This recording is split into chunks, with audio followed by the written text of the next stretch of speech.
Hi, and welcome to another episode of Spirit's Ways, Open Talks about Spirit. Today's episode is the second part of the delightful talk I had with Dr. Stephen Fulder on the path of liberation. We touched topics such as, is spirituality about chasing rainbows? What is insight, and how can we achieve it? What happens when we are dreaming about something else from what is? How can we allow the inspiration and the love of our spiritual journey? What's beyond mindfulness and spirituality? How do you get to a state that you can really retreat, even to the extent of living in a cave by yourself for 6 months? How can we gain access to acceptance when reality doesn't align with our wills and expectations? And what can we do when our own demons are attacking us? Does the universe need us? How much discipline do you need for a spiritual practice? And is motivation better? What is liberation? Is it a place or destiny to be in? Many questions and very interesting talk. I wish us all a pleasant listening and bright insights that will connect us to the true self. Okay, shall we start?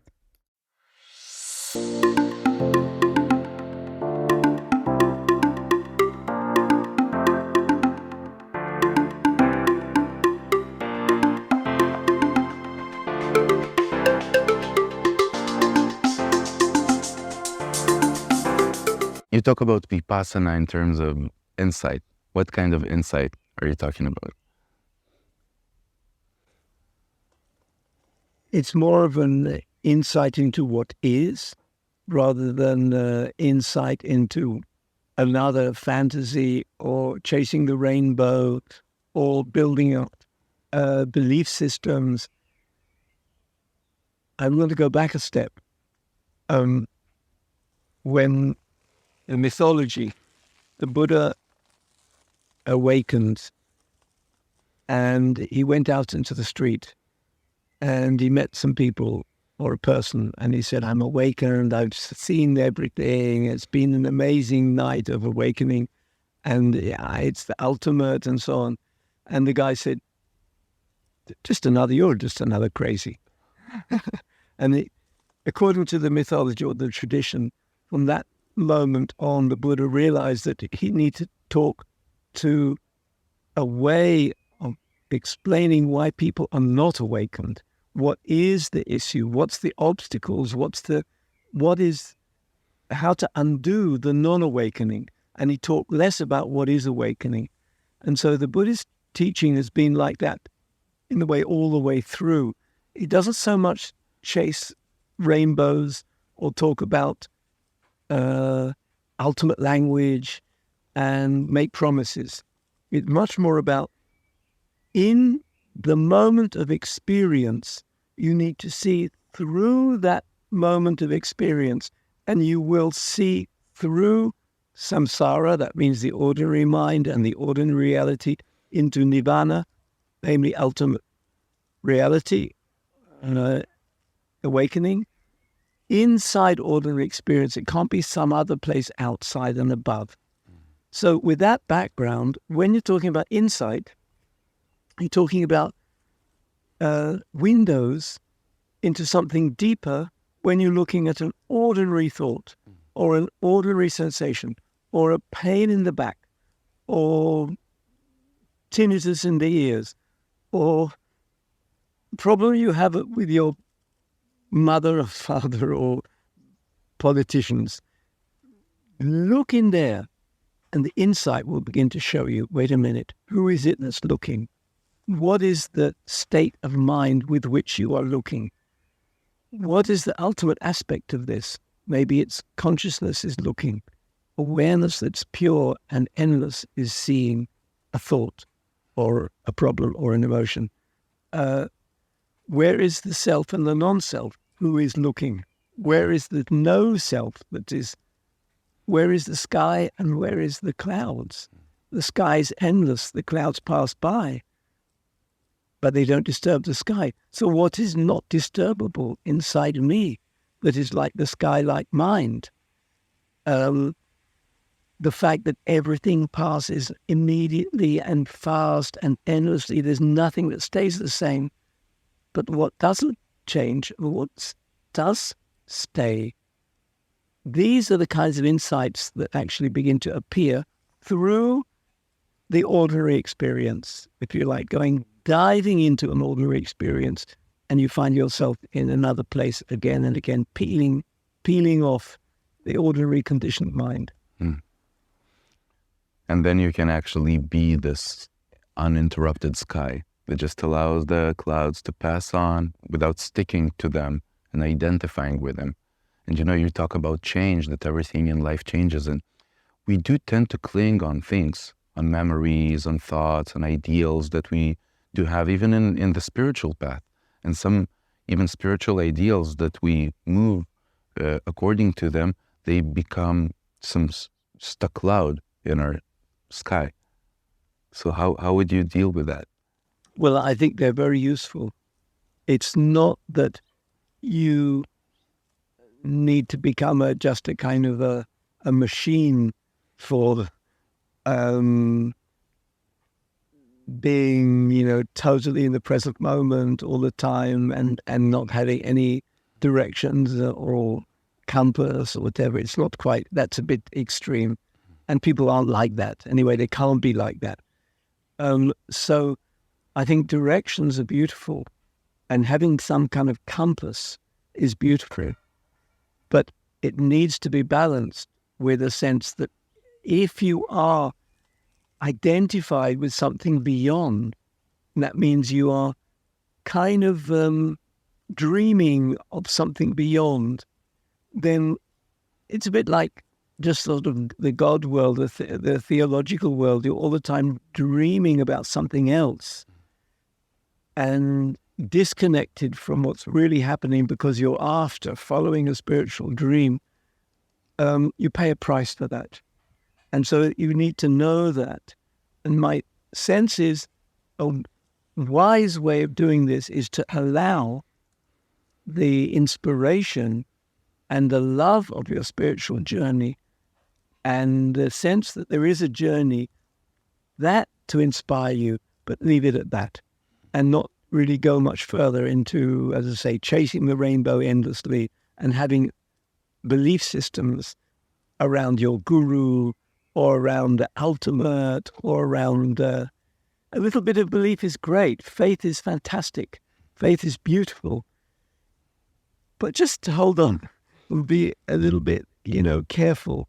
It's a two-edged sword, faith. It can disconnect you from your actual sources of liberation because you'll become somewhere else.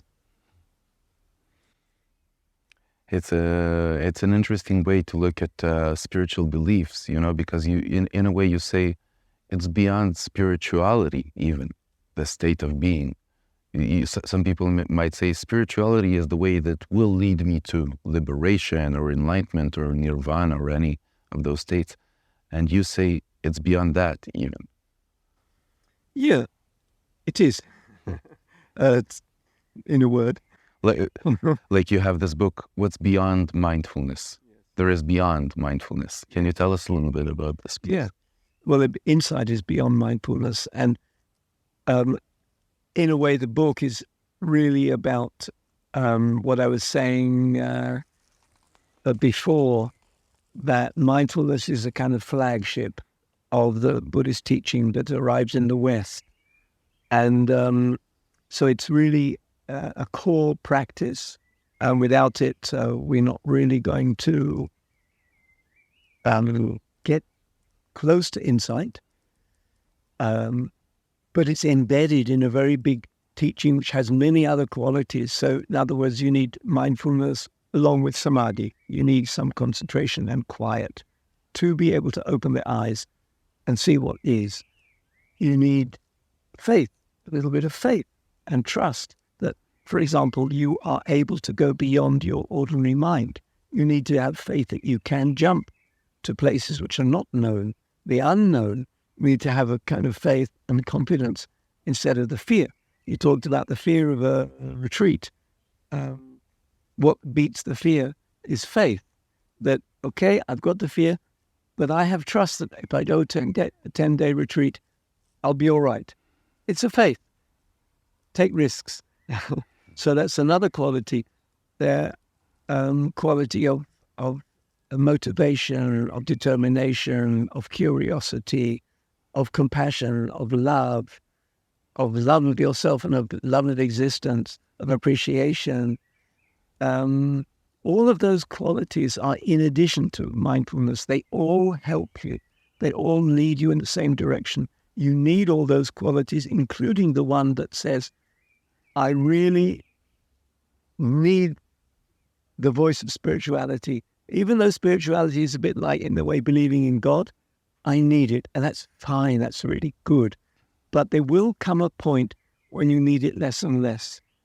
And when you say, in a way, go beyond spirituality, I think you have to look at your journey and say there will be a point where you need to go beyond spirituality. But meanwhile, when you're not there yet, you need that spirituality. You need a concept called my spiritual journey. You need a bit of the rainbow that you go to chase. You need some of that. It's fine. It's beautiful. The Buddha once said, desire for liberation is still a desire. That means it still has its limited effects. It's still restricting you or contracting you in some way. But it's the best desire you can possibly have. So meanwhile, go for it. That's nice. Interesting. The desire until you don't have any use for it. And exactly, until you don't need it anymore. And it's the same with really all the practice. In a way, in the ultimate place, you don't need to practice it. Yes. The word practice implies you have somewhere to get to. But I think most of us will understand intuitively that as long as you're trying to get somewhere, you are still chasing your tail. You are still in some way following an image in your own mind of where you want to be. And so that has its limit. It has its own inherent limitation. But slowly you realize, I don't need that. I don't need to be limited by that. My ordinary mind can say what it likes, but there's something beyond that completely. And that takes practice. That takes journey. And in a way, you no longer need a journey either. When you're at the top of the mountain, you don't know where to climb. You're just there. There's the universe in front of you, and there's nowhere more to climb. It's instead of chasing all the time, as you say, your tail, there is this feeling of there's somewhere to be, somewhere to go, something to achieve all the time. That on one hand, it's life force. This is what brings us actually to action and to change our state. But what you say is, I understand it. When you do reach this state, that's it. You don't really need to chase something because life happens, things go, and you still feel everything and you're there, but you don't have this rush or some unattended business, let's say, to go to. And there is a bigger ground, and then you begin to experience life as it happens, what you said, a thought, a word, a language, an emotion also. Body, pleasure and joy. And they all become like waves on the ocean. They become manifestation of life that is manifest itself, that is appearing and disappearing, appearing and disappearing. But the ground of a kind of global awareness or an endlessness or unchanging sense of a big presence, if you like, the totality, which is not disturbed by the appearance and disappearance and appearance and disappearance, is going to be your kind of point of reference. The point of reference will be ultimate. But in that place, arising of a thought and the disappearing of a thought, without a thought, I have to catch a train. You will all catch a train. Functional life needs thinking, needs language, needs going to a doctor. Yeah. So in this place of actually this practice, you know what? I would like to talk about one of the biggest fears of mankind, I would say, of being lonely. You know, those points of life that you feel like there's nothing, and the darkness is about to eat you. And people are afraid of those points, so they fill themselves with television or food or distractions of any sort.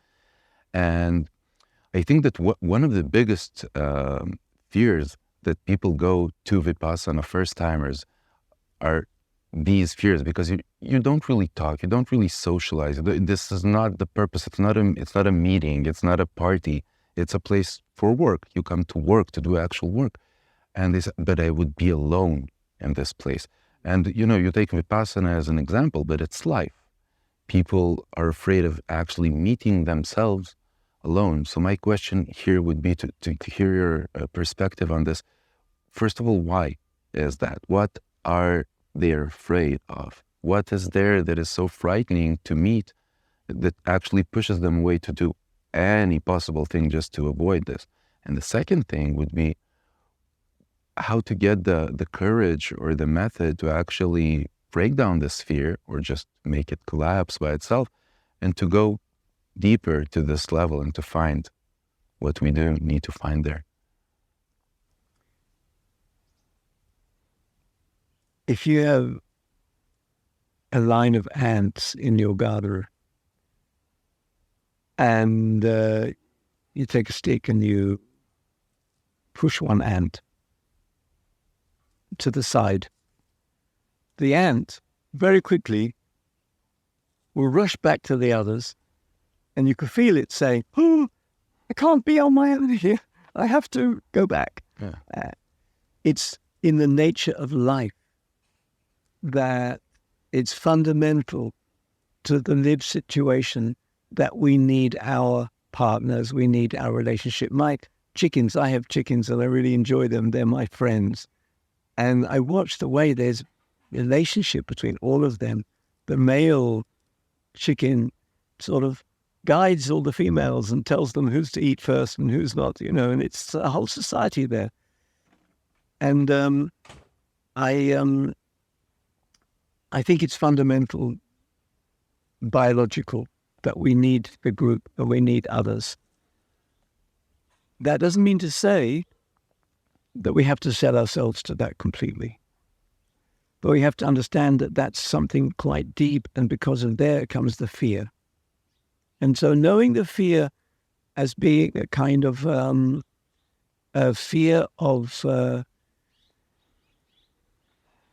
it's like fear of where's my next meal coming from, or fear of maybe I'm not loved, or maybe I'm small and I want to be big, or a fear of failure. So there's fears of manifestation. Those fears, we acknowledge them, but we don't need to believe them all the way.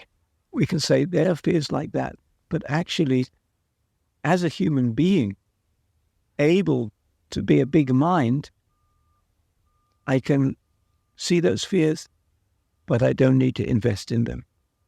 So, yes, there is a discomfort of being silent, of being wrapped in myself, of meditating, of being cut off a bit, of not being in the stream of society. Yes, there is a discomfort in that, acknowledging that, but gradually understanding that I'm bigger than that. I don't need to be a slave of that fear. It's there.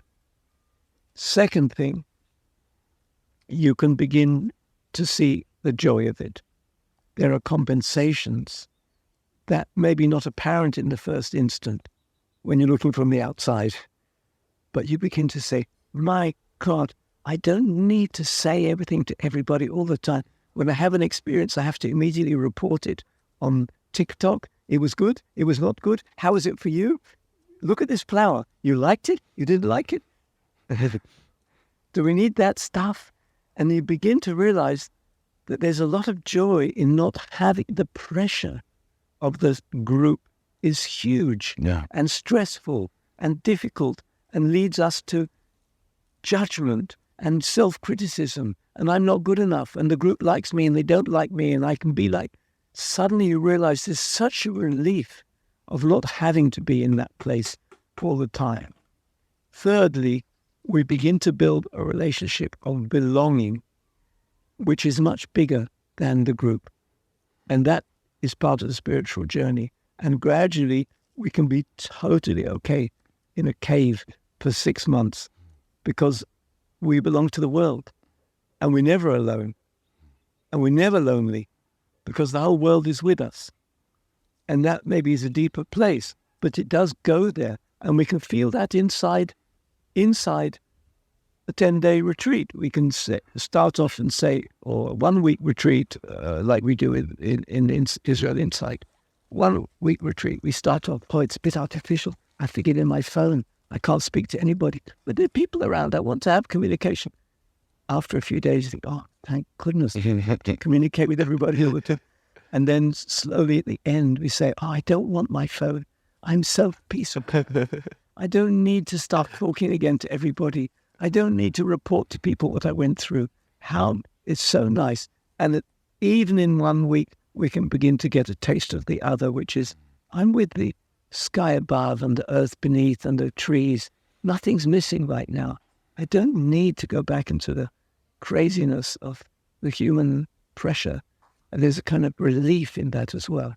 Yeah, because it is a lot of pressure, this modern society that we live in, that you have to be there all the time. And if you don't do so, you don't exist in a way through society's eyes. And sounds liberating. It's not only modern society. I think it's also all human society. Like that. And it's always been like that. I don't think it's much different from today and a couple of thousand years ago at the time of the Buddha. I think that people would be just as nervous about being on their own and being disconnected and being in a cave somewhere. I don't think that much has changed. But there is an intensity about modern life which is quite unique. I don't think life. I mean, I've been years in India, and certainly the Indian life isn't as intense. There's much sense of timelessness and ease, and not chasing the clock and not having to all the time manifest yourself at 100 kilometers an hour. Yeah.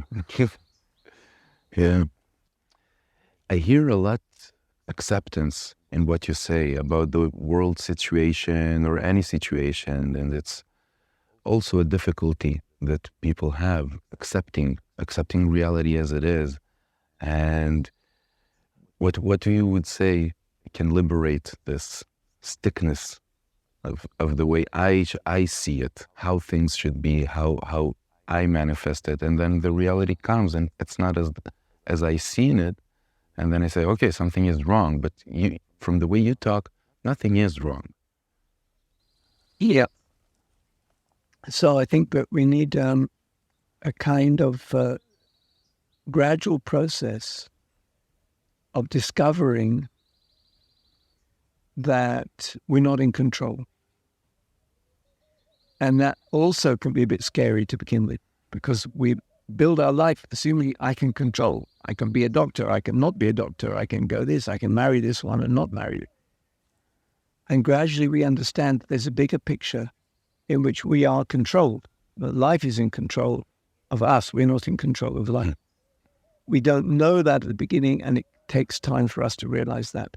But what we can do is begin to understand that the more we listen to things as they are, it's actually a good place to begin to meet the world that we can't control.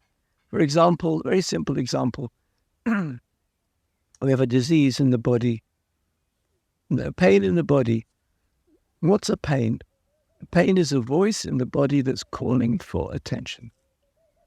So we have a choice. We can say, get lost, don't want anything to do with you, quickly take a pill, shut you up. I want to carry on business as usual. I don't want to hear about my body complaint. I don't want to hear any of it. It's just a nuisance. I want it to stop straight away, and we're looking somewhere else. Or we can turn to the body and say, you're telling me something. I need to listen. I'm with you. I'm for you, even if it's painful. I want to learn how to work with you. I want to meet you. I want to heal, but heal from being with. That needs acceptance. That needs the trust. You're telling me something that I need to hear. There's a nice story that I read somewhere. I think it's in one of John Wellwood's books, about a woman that dreamt that she was chased by a demon. And she was running and running. It's a dream at night. And she's running through fields and forests and so on. Eventually she she comes to a cliff and she can't run any further. She turns round. The demon comes racing up, big teeth, big eyes. And she says, "What are you going to do to me now?" And the demon says, "I don't know. It's your dream, isn't it?" Amazing. Wow. It's exactly that. If we are looking at eye level at life, which needs some acceptance, some allowing it to be what it is, calling it its true name, some readiness to meet things as they are, without our projections and our sense of control and our wanting to fix things, then we're actually in a good place to meet the difficulty and work with it. So it's a rather positive thing, this place of acceptance. It's not giving up. So I know that it can be a little bit of a problem. It can seem like a problem when we're dealing with social issues like injustice in the world. And we can say, well, how can I accept such a thing?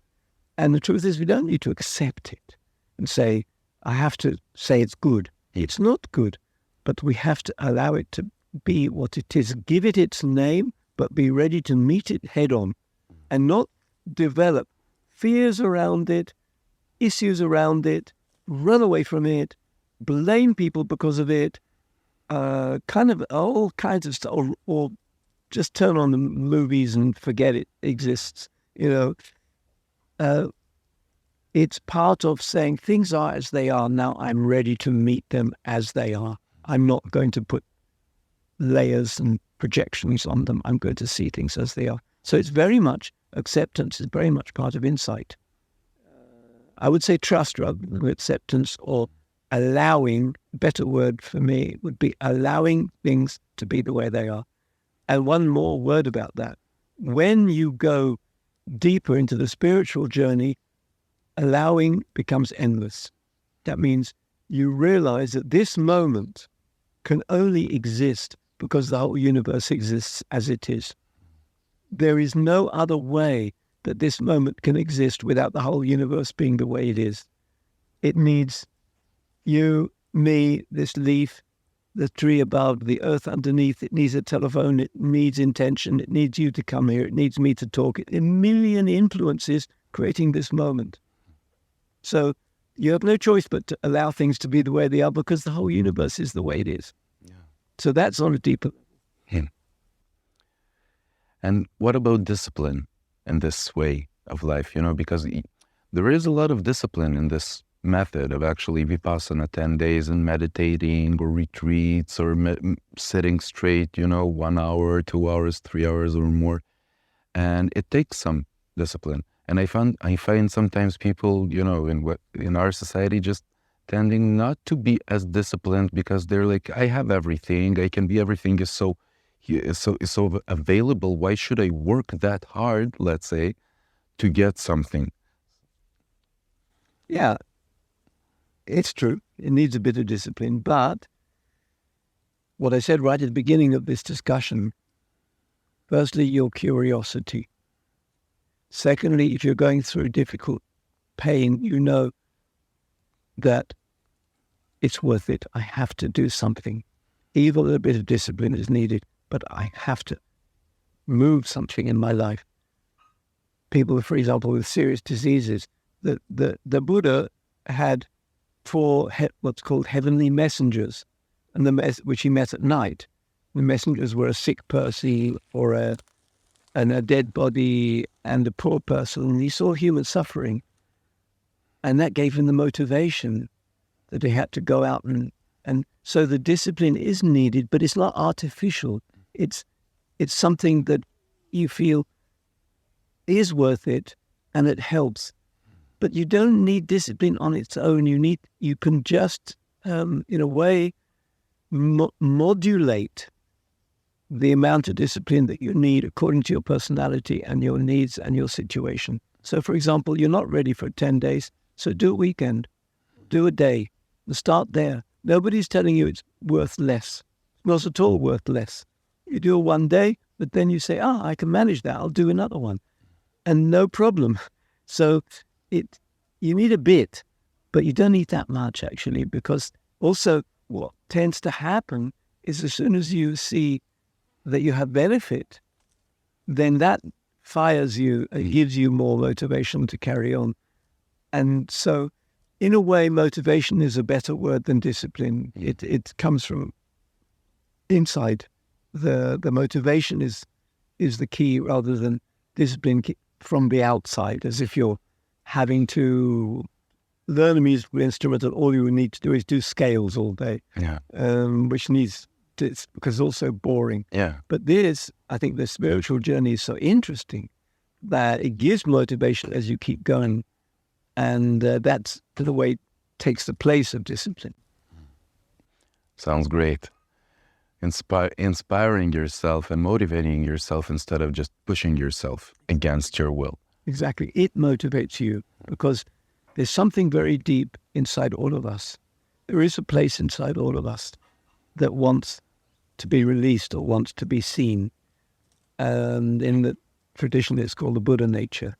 But it's your longing for something bigger than just being a slave of every thought and every impression and every experience that comes by, and your pain and joy, and you're running after joy, you don't want pain. And there's something in that slavery of experience that underneath, deeply inside us, we actually know that there's a limit there.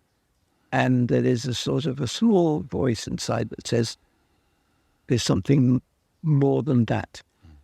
And that's something that's always there. And it's like our consciousness is telling us there's something bigger in the human being. And you can listen as much as you're ready for that.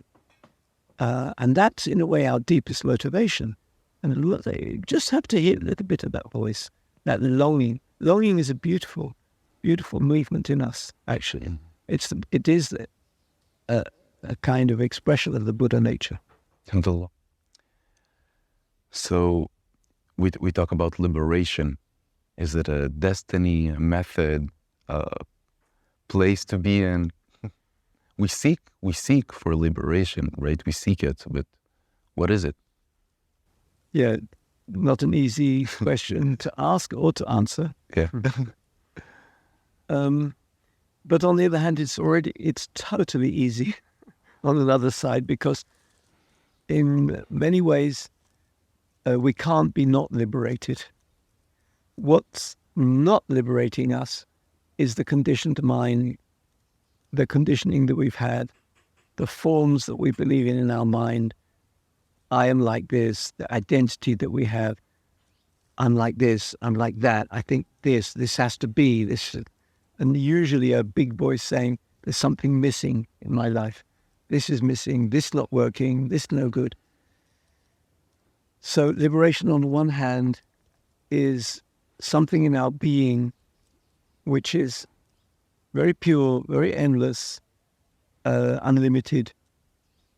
And it goes to places of, I would say, absorption or integration into the universe, so that the universe is really looking out of your eyes rather than a person. And I think this is in the word nirvana, by the way. Nirvana, as used in the Pali or Sanskrit, really means putting out the fire. And the fire is we are burning with needs and desires and me and issues and busyness. And you talked about the Western way of life is super heated up. We are heated up. We are running on high revs engine. And nirvana is letting the fire go back to the world. It's not putting out the fire that the fire doesn't exist. It's the fire rejoining the energy of the universe. So it goes back into the universe. When the fire isn't burning here as a fireplace, it actually doesn't disappear because the world is full of energy. So it returns.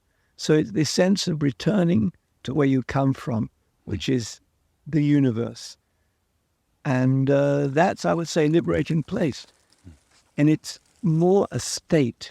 It's not a experience. So you can have many experiences which show you something. You show you, for example, emptiness. That you thought you were a person, but actually you're not really a person at all. You're part of. You can dissolve into the world.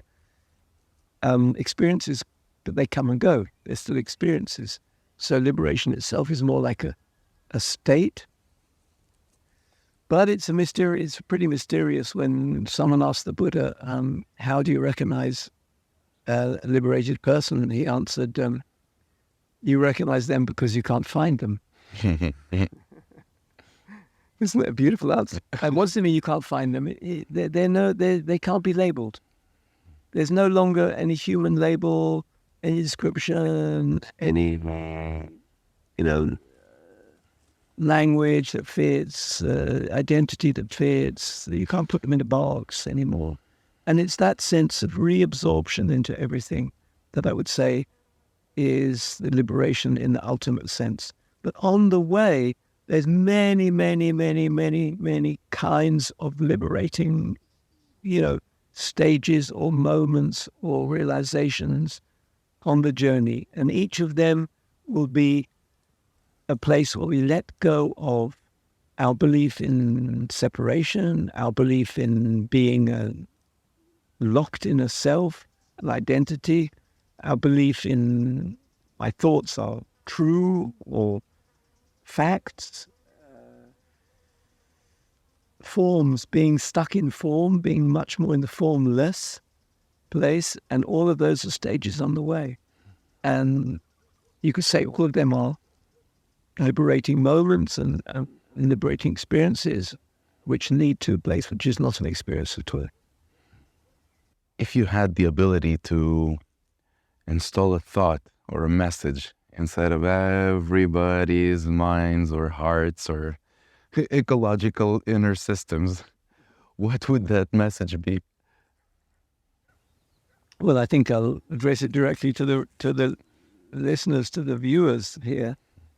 I think one message would be, we are much, much bigger beings than we realize, and that we can have the confidence to understand that we are great beings with a huge potential, a wonderful consciousness behind us, and that we can follow that and trust it and not get ourselves caught in too many small avenues, but just keep following that great big soul that we are. Trust it, know it, be curious about it, and love it. Amazing. Thank you very much. Thank you for everything. Thank you for listening. If you enjoyed this episode, please share it with a friend or two that might get true knowledge from Stephen's words. I wish us all that the good spirit will give us guidance and protection on the good path of liberation.